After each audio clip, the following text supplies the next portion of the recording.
મહારાષ્ટ્રમાં મોટી પ્લેન દુર્ઘટનાના ખૂબ જ દુઃખદ સમાચાર સામે આવી રહ્યા છે અને ડેપ્યુટી સીએમ અજીત પવાર છે તેમનું આ પ્લેન ક્રેશ દુર્ઘટનામાં નિધન થયું છે। વાત કરીએ અજીત પવારની તો તેઓ ડેપ્યુટી સીએમ હતા મહારાષ્ટ્ર સરકારમાં અને 66 વર્ષીય હતા। આ ઘટના છે તે સવારે 8:45 વાગ્યાની આસપાસ બની હતી। ઘટના છે તે મહારાષ્ટ્રના બારામતીમાં બની હતી કે જ્યાં લેન્ડિંગ દરમિયાન પ્લેન ક્રેશ થયું અને અજીત પવારનું આ પ્લેન ક્રેશ દુર્ઘટનામાં નિધન થયું છે।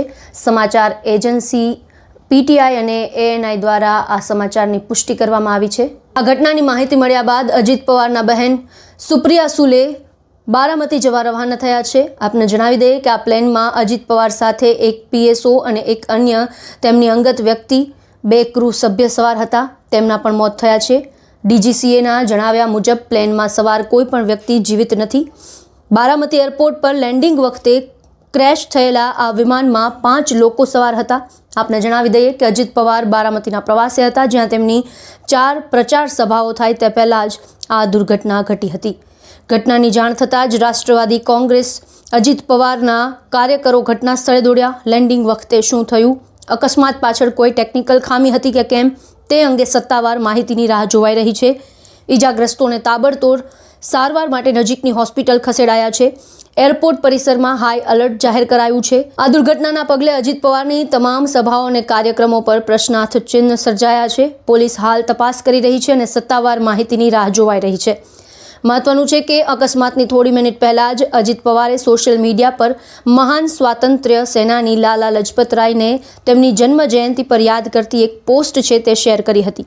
અજીત પવારની વાત કરીએ તો તેમનો જન્મ 22 જુલાઈ 1959માં મહારાષ્ટ્રના અહેમદનગર જિલ્લાના દેવલાલી પ્રવરમાં થયો હતો। તેઓ મરાઠા ખેડૂત પરિવારની અજીત પવારે રાજકીય જીવનની શરૂઆત 1982માં કરી હતી જ્યાં તેઓ ખાંડ મિલની સહકારી સંસ્થાના બોર્ડના સભ્ય બન્યા। સહકાર ક્ષેત્રમાં મજબૂત પકડ બનાવ્યા બાદ તેઓ 1991માં પુણે જિલ્લા સહકારી બેંકના ચેરમેન બન્યા। આ સમયગાળામાં તેઓ ખેડૂત નેતા અને ઉદ્યોગપતિ તરીકે ઓળખાયા।